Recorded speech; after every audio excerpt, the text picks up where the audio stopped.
Come along on my creative journey in designing and fashioning a new Florentine Renaissance gown known as a gamurra. Accompany me through all of the sometimes frustrating stages, from conception and patterning through to construction and finishing. There will be plenty of lessons learned and cheeky commentary along the way. Good morning, everyone. Welcome back to Pennsic. It's a year later, and I'm still working on this gamurra. So yeah, the 2-week project has become the 2-week and a year project, which is longer than most hand fastings, so good on me. Right, so where are we? I'm currently working on the skirts. I have most of the panels attached. I just have one more panel to attach and sew, but all the seams on the other ones are all finished. It's lined down to mid-thigh. And then once we get the next panel attached, I will be attaching the guard around the bottom, which is in the same fabric as the shell, and then we'll attach it to the bodice, hopefully. Well, that's all the news from Lake Wobegon. Here's hoping I get it done before next Pennsic. Well, everyone, update on my gamurra. I'm finally getting back to it. After not touching it for a while, actually. And I'm just ironing out the last linen lining panel for the last panel of the wool skirts. And then hopefully I might actually finish this during our trip to Thailand. It could happen. I mean, it could. We're actually going to a medievalist event there. Maybe I'll wear it at the new event. Who knows? But there it is. Okay, well, onward with the creating. Hi everyone. Well, I haven't had much energy or time for sewing because I contracted RSV in Thailand, and that knocked me on my ass for basically 6 weeks.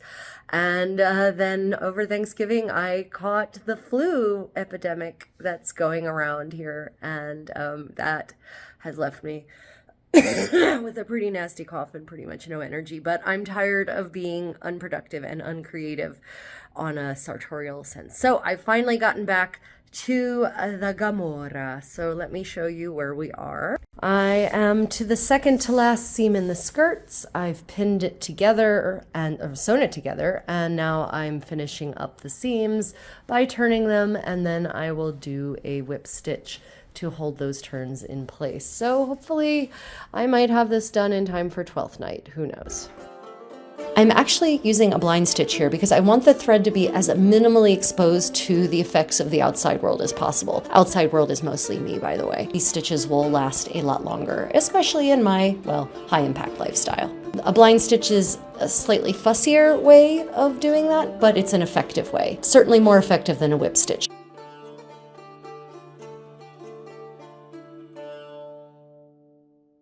If you are enjoying this video, please hit the thumbs up and subscribe and the notification bell if you want to know when I launch new things. And if you want to do more to support my work, then consider the super thanks button on YouTube, or maybe becoming a patron on Patreon, which comes with a whole host of perks and extras like access to premium tutorials, multiple hour ones in fact, and discounts on classes. And now back to your regularly scheduled Contessa. The skirt is now done. We have finished all of said seams, and so now we're just at the phase of applying the band of fabric, said band of fabric, around the bottom to finish off the hem, and I'm going to do that before I attach the skirts to the bodice. Remember, as I said in my video on medieval sewing mistakes to avoid, that you should always hang dresses, skirts, whatever, for several days so that gravity can do its work and pull out all the stretch into the bias. Well, this skirt has hung for months basically at this point at various times, so it's as stretched as it's going to get. And I have already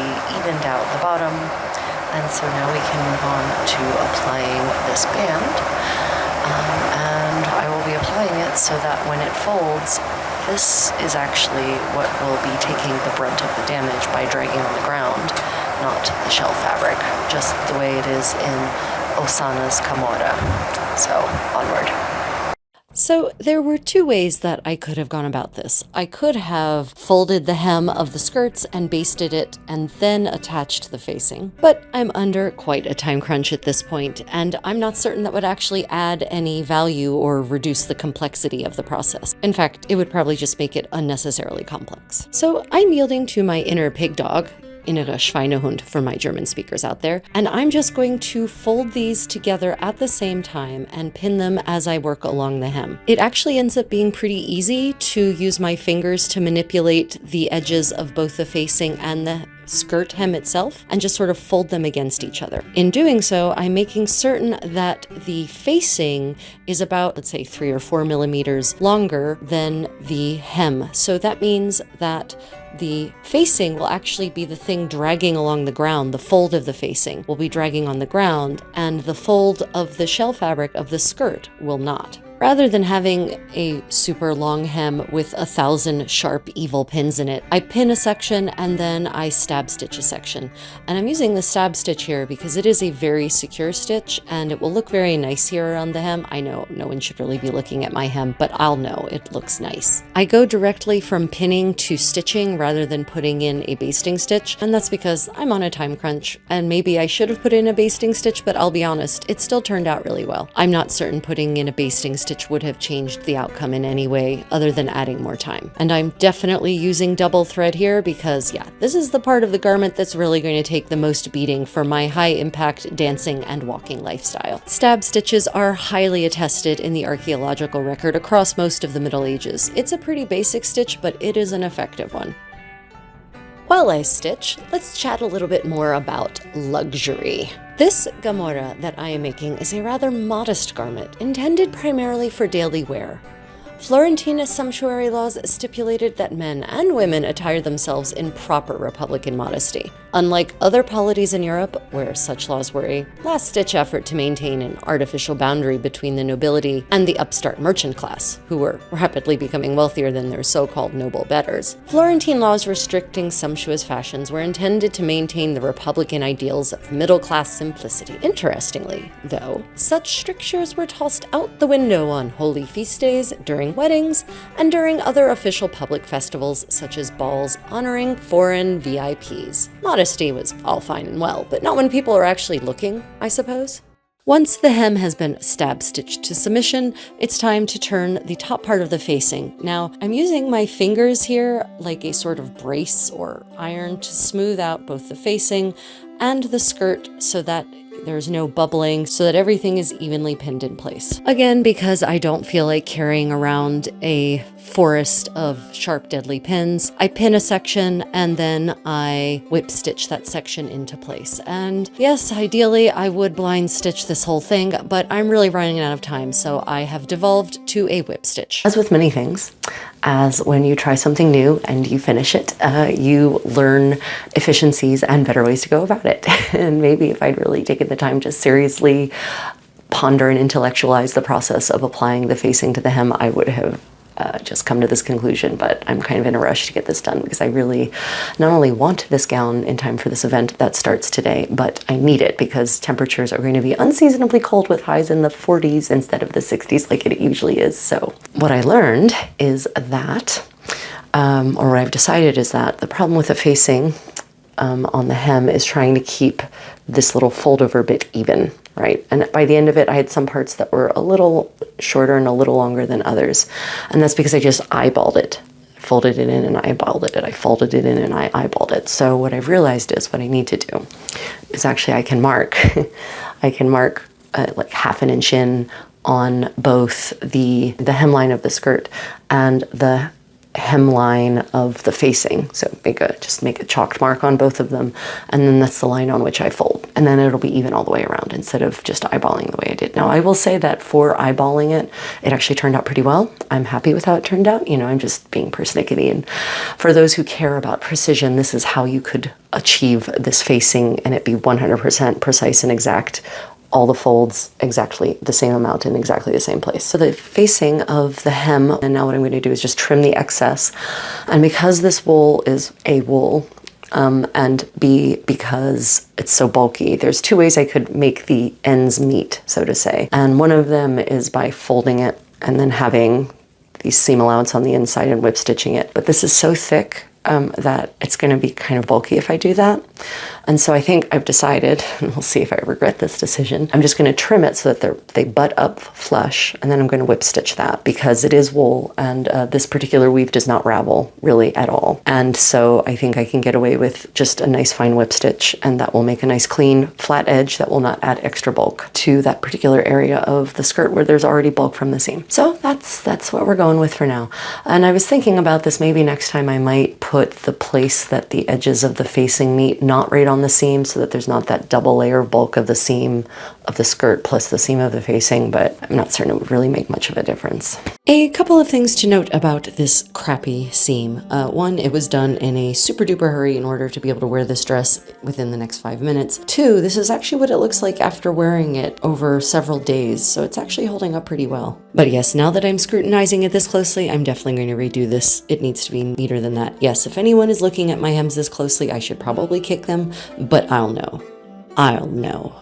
Well, on that sinister note, now that the skirts are all assembled, I can see spots where I need to trim it up so that there's a nice smooth curve all the way around the waist area of the skirts. So I trim everything up in preparation for the final step. Well, one of the final steps anyway. The curve of the skirt waist basically mirrors the curve of the skirt hem. So that basically means the more circular your skirt hem, the more circular the top of your skirts will be. We're making good progress.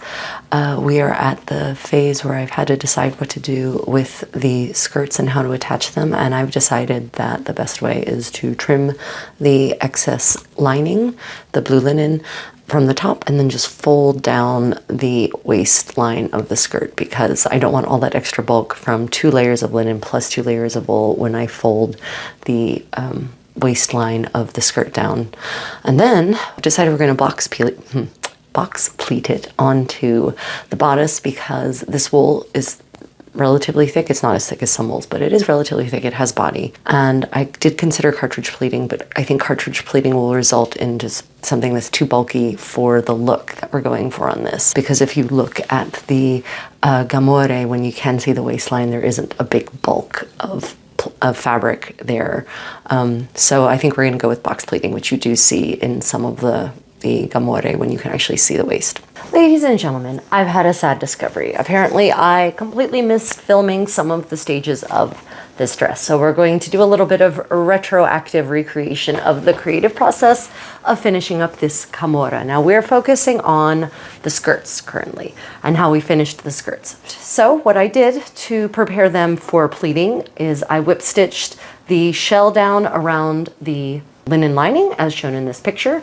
Sorry, no footage of the whip stitching process, but you know what a whip stitch is. So moving on. And from there then the consideration was the closure. Now remember, I am under a massive time pressure here to get this done in time to wear it at what is going to be an unexpectedly cold event in Alabama over 12th night, meaning January 6th. So there are many ways I could have finished the closure of the skirt in a much more say professional, neat fashion, but I didn't have time for that. So all I did was, as you see in this picture, I folded over the excess shell in the front, over the lining, over the slit, and I just whip stitched it down. There was a choice about how to miter the corner, if I should miter the corner, or if I should just fold the corner under, and then in which way the opening, the cut end should be facing. Well, I decided that since the skirts are going to be whip stitched onto the bottom of the bodice, might as well point that cut edge up at the top. I tried mitering it,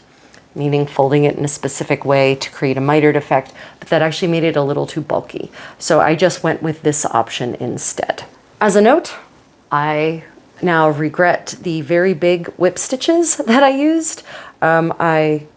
They needed to be much closer. This wool is not that dense actually, which actually makes it a very good summer weight wool. I'll probably enjoy wearing this at Penzik in about 4 weeks.